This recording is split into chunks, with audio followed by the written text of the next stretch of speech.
Very good morning students. जैसे कि मैंने एक फेसबुक पे प्रमोट डाला था कि बहुत ही जल्द बैंकिंग और एसएससी को देखते हुए हम आपके सामने एक एडिटोरियल लाएंगे, जस्ट बिकॉज़ वो कैप की एनालिसिस करने के लिए प्लस न्यूज़पेपर की भी एनालिसिस करने के लिए। सबसे पहले तो आप लोग ये समझ लो कि न्यूज़पेपर के एनालिसिस हम किसे कहते हैं बेसिकली। तो बेसिकली स्टूडेंट्स, न्यूज़पेपर की एनालिसिस का मतलब होता है कि न्यूज़पेपर कौन से फॉर्मेट में लिखा गया है। कहने का मतलब ये है कि न्यूज़पेपर जिस फॉर्मेट पे लिखा गया है वो टेंस कौन सा है। Either it is in present tense or it is in past tense. ठीक है, जो देखो भाई, एक बहुत सीधी सी बात है, न्यूज़पेपर जो भी पर्सन लिखता है वो होता पर्सन ही है। ठीक है, जब वो पर्सन होता है तो वो अपने स्टेटमेंट को व्यक्त करता है, यानी अपने स्टेटमेंट को फॉर्मुलेट करके न्यूज़पेपर पे आर्टिकल देता है और जो वो बताता है प्रेजेंट जनरेशन का, प्रेजेंट सिनारियो का। लेकिन जो पेपर प्रिंटिंग होती है वो प्रेजेंट सिनारियो के बाद की होती है। इसलिए हम ये चेकआउट करेंगे न्यूज़पेपर एनालिसिस के अकॉर्डिंग कि किस फॉर्मेट में, किस टेंस में, ग्रामेटिकल के कौन से ऐसे टेंस का यूज़ किया गया है पूरे न्यूज़पेपर में, और पूरे न्यूज़पेपर का जो एक एनालिसिस है वो। ठीक है, तो न्यूज़पेपर जो एनालिसिस हमने यहाँ पर किया है वो द हिंदू का किया है। ठीक है, एक हमने 8 अक्टूबर का आर्टिकल है हमारे पास, आप देख रहे होगे सामने स्क्रीन पे। 8 अक्टूबर का एक आर्टिकल है जिसमें अपने हाल ही में एक ट्रेजेडी हुई है लखीमपुर खीरी में। तो उसका एक आर्टिकल है छोटा सा, that I got from the Hindu on this is paper dated on 8 अक्टूबर 2021। तो स्टूडेंट्स, सबसे पहले तो आप देखो कि पेपर का एक आर्टिकल का क्रॉप करके इमेज मैंने इसमें जो आपके सामने प्रेजेंट किया है उसमें 2 पार्ट्स हैं। फर्स्ट पार्ट आप जो देख रहे हो, this part is all about the heading, and the second part जो उसके अंडर लिखा हुआ है that is the sub heading. And which is the sub heading, जो आपकी सब हेडिंग है वो इसके हेडिंग के अंदर ही है।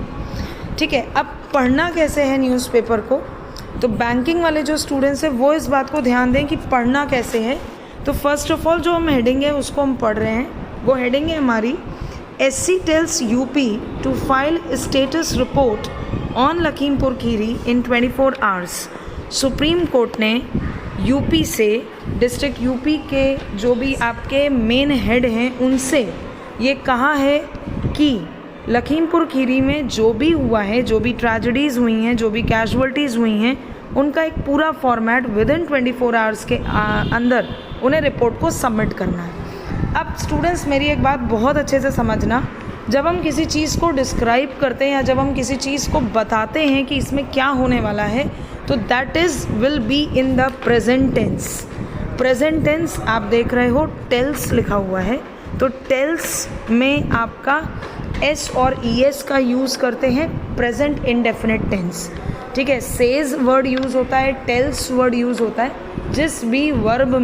जिसकी भी वर्ब की फर्स्ट फॉर्म में S या ES लगा होता है वो डेजिग्नेट करता है कि हेडिंग हमें बता रही है कि सुप्रीम कोर्ट ने, प्रेजेंट कंडीशन ये बता रही है कि सुप्रीम कोर्ट ने, देखो टेल्स लिखा है ना, ठीक है, तो सुप्रीम कोर्ट ये बताना चाह रही है कि उसने यूपी से पूरी स्टेटस रिपोर्ट मांगी है लखीमपुर खीरी में जो भी हुआ है विद इन 24 आवर्स। अब इन समझना है क्या है, इन है आपका प्रपोजिशन। इन क्या है क्लास? प्रपोजिशन। प्रपोजिशन हम पार्ट्स ऑफ स्पीच में पढ़ेंगे, लेकिन आप इसमें पढ़ते चलो। ठीक है, अब इसकी सब हेडिंग पढ़ना। सब हेडिंग में क्या लिखा है class? It should say whether the accused have been arrested और not, says the court. Subheading क्या है इसकी कि ये भी कहा गया है कि एक्यूज्ड वो पर्सन होता है जिसने कुछ गलत काम किया है। The thing which is has to be done by the person and that is wrong, complete wrong in nature. एक वो पर्सन जिसने कोई गलती की है, जिसने कोई मिस्टेक की है, जो दोषी है, उसे एक्यूज्ड कहते हैं। ठीक है, वो अभी तक अरेस्टेड हुआ है या नहीं, ये कोर्ट ने पूछा है। कौन से कोर्ट ने पूछा है? सबसे पहले हेडिंग में दिया हुआ है सुप्रीम कोर्ट ने पूछा है। सुप्रीम कोर्ट की शॉर्ट फॉर्म अधिकतर न्यूज़पेपर्स में एससी लिखी जाती है, ठीक है। वैसे एससी के और भी बहुत सारे आपके एब्रीवेशंस होते हैं, शेड्यूल कास्ट भी बोलते हैं, लेकिन यहाँ पर जो जेस्चर है वो सुप्रीम कोर्ट का है, ठीक है। अब देखो भाई, अब पढ़ना स्टार्ट करते हैं, ठीक है। बहुत ध्यान से पढ़ना है, नई नई वोकैब मिलेंगी, एक एक वोकैब की मीनिंग भी बताती जाऊंगी आपको, और एक एक वोकैब का सिनोनिम भी बताती जाऊंगी।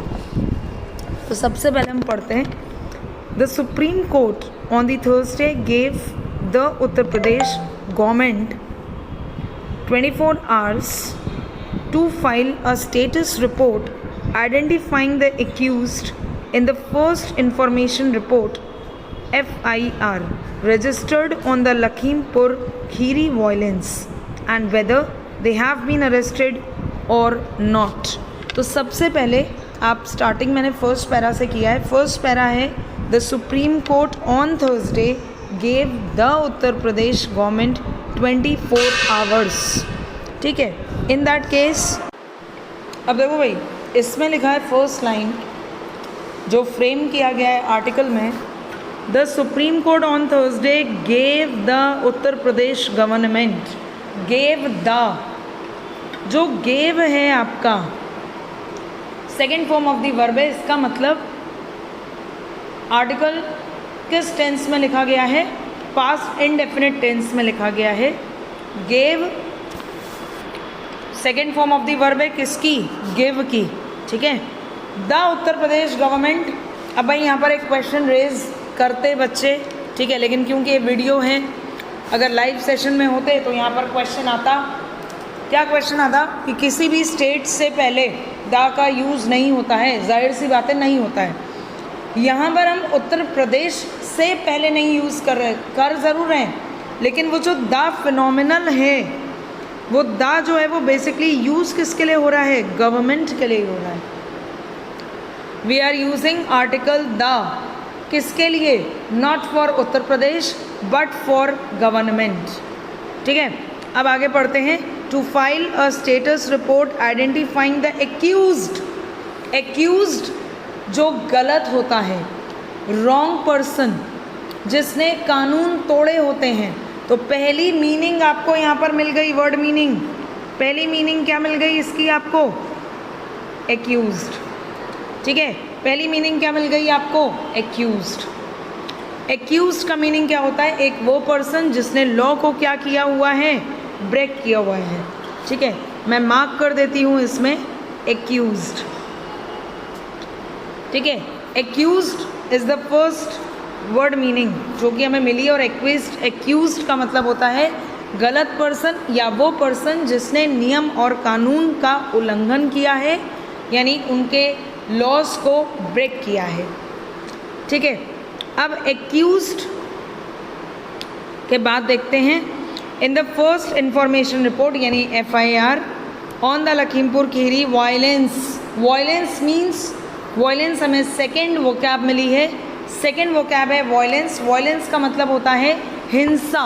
हिंसा मतलब बातचीत कर रहे हैं, आर्ग्यूमेंट कर रहे हैं, उसे वायलेंस नहीं करेंगे, ठीक है। वायलेंस कैसे कहेंगे? बेसिकली जब तक हम मारा पीठ पे ना आ जाएं, मारपीट पे ना आ जाएं, फिज़िकली हम ना हो जाएं, फिज़िकली मार तोड़ का जो केस आएगा वो केस होगा आपका क्या? वायलेंस का सीन बनेगा। और ये पता करना है whether they have been arrested और नॉट, वो अरेस्ट हुए हैं या नहीं। यहाँ पर वेदर का यूज़ किया गया है। Whether is a conjunction. Conjunction वो वर्ड होते हैं जो दो सेंटेंसेस को कपल अप या कंबाइन करने में ज़रूरत होते हैं, जिन्हें हम कनेक्टर्स के नाम से भी जानते हैं। हम आगे आने वाली क्लासेस में कंजंक्शन जब पढ़ेंगे तब हम आपको डिटेल में बताएंगे। नेक्स्ट पैराग्राफ में अगर मैं आऊँ तो instilling a sense of urgency in the government. Instilling का मतलब हुआ एक अर्जेंसी लगाते हुए, इस सीन के तहत एक अर्जेंसी लगाई गई, एक इमरजेंसी लगाई गई गवर्नमेंट में। अ bench led by the chief justice of India. Chief justice of India, अभी आप जो भी आगे न्यूज़ देखोगे, पैराग्राफ देखोगे, उसमें चीफ जस्टिस ऑफ इंडिया की शॉर्ट फॉर्म लिखकर आएगी CJI, तो कंफ्यूज नहीं होना है, CJI is chief justice of India. Also ordered, देखो भाई ऑर्डर्ड, फिर से ऑर्डर्ड आ गया, फिर से आ गया ऑर्डर्ड। अब ये ऑर्डर्ड क्या है? Second form of the verb है, ऑर्डर का सेकेंड फॉर्म ऑर्डर्ड, ठीक है।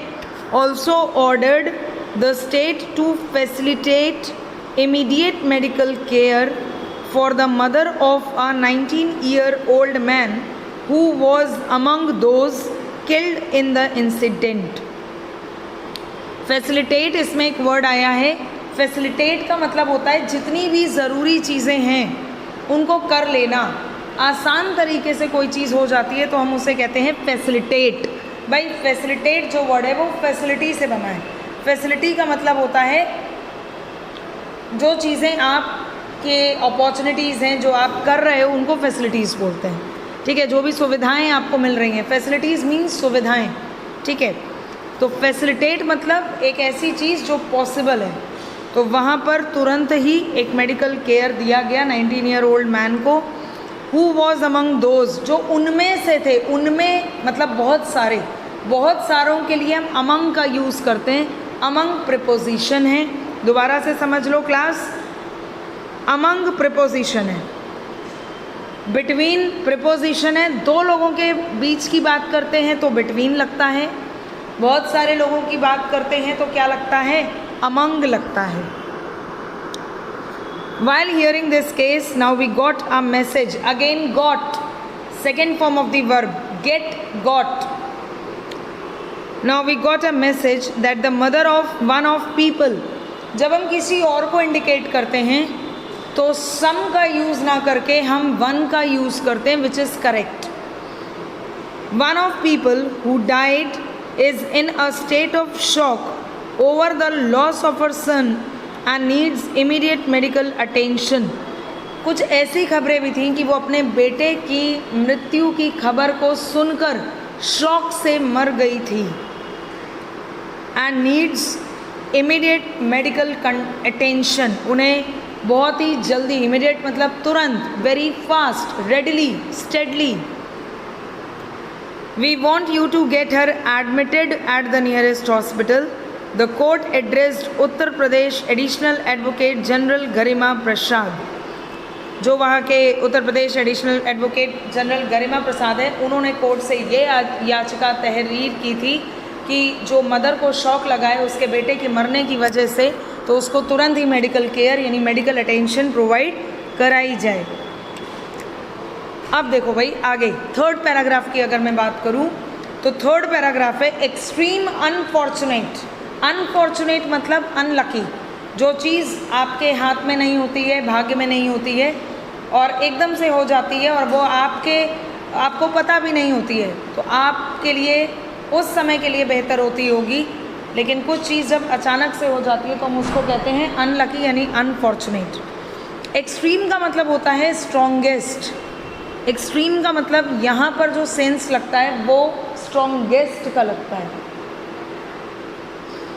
Miss Prasad stated again the second form of the verb, state से वर्ड बना है स्टेटेड, पास्ट टेंस में हम देख रहे हैं। Stated it would be done immediately while describing the Lakhimpur Kheri incident. अब यहाँ पर भी लखीमपुर खीरी से पहले दा नहीं लगेगा, इंसिडेंट के लिए हमने दा लगा के रखा है। As extreme unfortunate the CJI said we also feel the same way.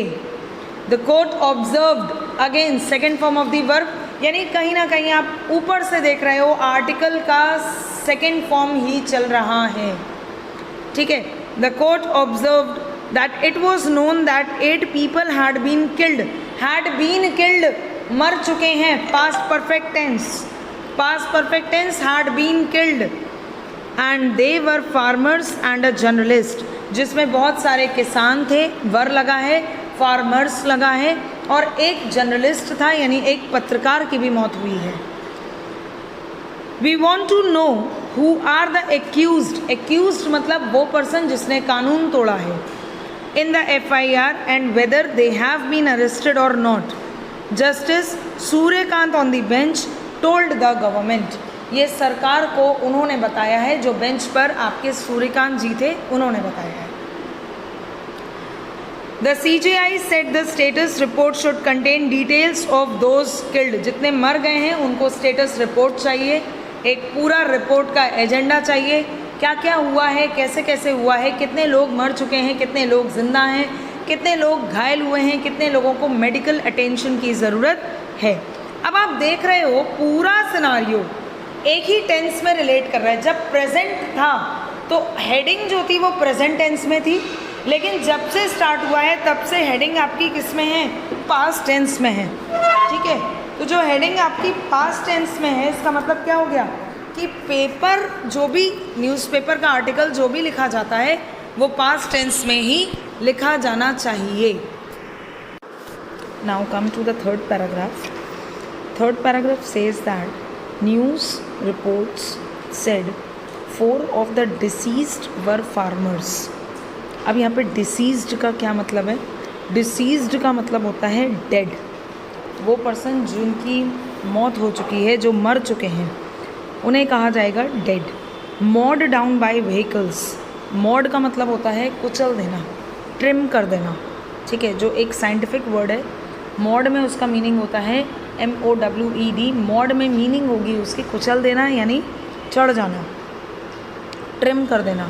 Which were part of the convoy of union minister of state for home affairs and BJP MP Ajay Kumar Mishra. Convoy means काफिला. जब बहुत सारा एक गुट बनकर किसी जगह की रैली करता है या कहीं जाता है तो उसको हम कहते हैं काफिला जा रहा है. काफिला means the convoy. Convoy means groupings. Groupings यानी काफिला. ठीक है, अब देखो, अब आप देख रहे हो कि सारे जो एक चल रहा है, जो एक टेंस हमारा फॉर्मेट चल रहा है वो पास्ट इंडेफिनिट टेंस में चल रहा है. कहीं कहीं पर पास्ट परफेक्ट टेंस का भी यूज़ हुआ है, लेकिन जो हमारा जो भी आर्टिकल है वो पूरा आर्टिकल हमारा पास्ट टेंस में है. न्यूज़ रिपोर्ट्स वाला पैराग्राफ हमने पढ़ लिया है, जिसमें डिसीज्ड हमें एक वर्ड मिला है डेड. मॉड का मतलब अगेन एक हमें मिला है वर्ड. मॉड का मतलब होता है ट्रिम कर देना, यानी कुचल देना. कॉन्वॉय काफिला, ग्रुपिंग्स बनाकर जो चलते हैं. ठीक है, नेक्स्ट देखो. Ms. Prasad said the government had constituted a special investigation team and a judicial inquiry had begun. Had begun मतलब had के साथ वर्ब की थर्ड फॉर्म लगी हुई है. begin, began, begun. इसका मतलब है ये सब कुछ पास्ट में चल रहा है. उन्होंने ऐसा बताया है कि ये सब सिस्टम स्टार्ट हो चुका है, कार्रवाई पूरी स्टार्ट हो चुकी है. The CJI said, but the grievance here is your investigation is not proper. grievance का मतलब होता है unfair. जो चीज़ फेयर ना हो, जो चीज़ करेक्ट ना हो, जिसका हम प्रोटेस्ट कर रहे हो, जो चीज़ हमारे वैल्यूएबल में ना हो, जिस एक्टिविटी को हमने फेवर ना किया हो, उसको हम कहते हैं ग्रीवियंस देना. He was referring to a letter from advocates Shiv Kumar Tripathi and C.S. Panda, based on which the court had taken cognizance of the incident. Cognizance का मतलब होता है एक सिनॉप्सिस मांगना जिनको हम समझ सकें. देखो भाई, एक होता है पूरा डिस्क्रिप्शन जिसको हमें समझने में दिक्कत होती है, एक होता है उसी का कॉग्निजेंस लिखा हुआ, यानी उसका एक समरी लिखा हुआ, उसका एक जिस्ट लिखा हुआ, जिसको हम केवल पढ़ लेते हैं तो हमें पूरा मैटर पता चल जाता है कि पूरा डिस्क्रिप्शन ऑल अबाउट टू से. तो कॉग्निजेंस का मतलब हो गया अंडरस्टैंडिंग द शॉर्ट समरी और the brief matter which you understand. Next है हमारा, Miss Prasad said the state would try to file a status report by Thursday even as a court listed the case for Friday. Thursday's hearing of the case before the CJI's bench comes just 3 days after another bench lashed out at farmer's body. Lashed out, lashed है verb और out है preposition. तो lashed यानी verb के साथ जब भी preposition का यूज़ करते हैं तो वो बन जाती है फ्रेजल वर्ब. आप देख रहे हो लैश्ड आउट. लैश्ड आउट आपका जो है, ये लैश्ड आउट जो है लैश्ड, ये वर्ब है. ठीक है, वर्ब सेकेंड फॉर्म में और उसके साथ अगर प्रपोजिशन लग जाती है तो वो आपकी बन जाती है फ्रेजल वर्ब। लैश्ड आउट का मतलब होता है किक आउट, कुचल देना, किसी को हटा देना, रास्ता साफ कर देना, ठीक है। Connecting their nearly year long protest, जो फार्मर्स बहुत टाइम से प्रोटेस्ट कर रहे हैं against farm laws to the violence in Lakhimpur Kheri, that bench led by justice A.M. Khanwilkar had said, again had said, कह चुके थे, हैड सेड यानी past perfect. A.M. Khanwilkar had said that nobody takes responsibility then incident likes Lakhimpur Kheri occurred, कोई भी इस incident को अपना नाम नहीं लेना चाहता है जब ये इंसिडेंट हुआ, ठीक है। तो आपने देखा बहुत सारे इसमें नई नई वोकैब्स मिली। पहली वोकैब जो हमें मिली है स्टूडेंट्स वो मिली है accused, second is violence, third is facilitate, fourth is extreme, unfortunate, deceased, mode, convoy, grievance, cognizance, lashed out एक फ्रेजल वर्ब है। बाकी सब हमारे वर्ड्स और मीनिंग्स हैं। लैश्ड आउट जो वर्ड है लास्ट वाला, किक आउट जिसकी मीनिंग है वो किक आउट का मतलब है आपका फ्रेजल वर्ब, ठीक है। तो ये सारे वर्ड्स के मीनिंग प्लस इसके सिनोनिम्स आपको इसी स्लाइड में मिलेंगे, ठीक है। After this article, after this editorial हम देखेंगे कि हमारे वर्ड्स, मीनिंग्स और उसका जो सिनोनिम्स क्या क्या है, ठीक है। नेक्स्ट हमारी जो भी क्लास होगी that will be the class number 12, और वो क्लास नंबर 12 हमारे हम कंटिन्यू करेंगे। प्रोनाउन चल रहा था हमारा, पर्सनल प्रोनाउन, उसके रूल्स को, ठीक है। मेरे को लगा कि क्योंकि आपका SBI PO का नोटिफिकेशन आउट हो चुका है, IBPS का नोटिफिकेशन आउट हो चुका है, क्लर्क का, तो वो कैप की आपको हेल्प होगी, वो कैप की आपको नीड होगी। तो आर्टिकल से स्टार्ट किया जाए, शॉर्ट शॉर्ट में हम आर्टिकल्स को लाते रहेंगे, ठीक है। आप इस चैनल के एंड के बाद आपको वर्ड मीनिंग्स और वर्ड सिनोनिम्स मिल जाएंगे related to this article. Okay, thank you class.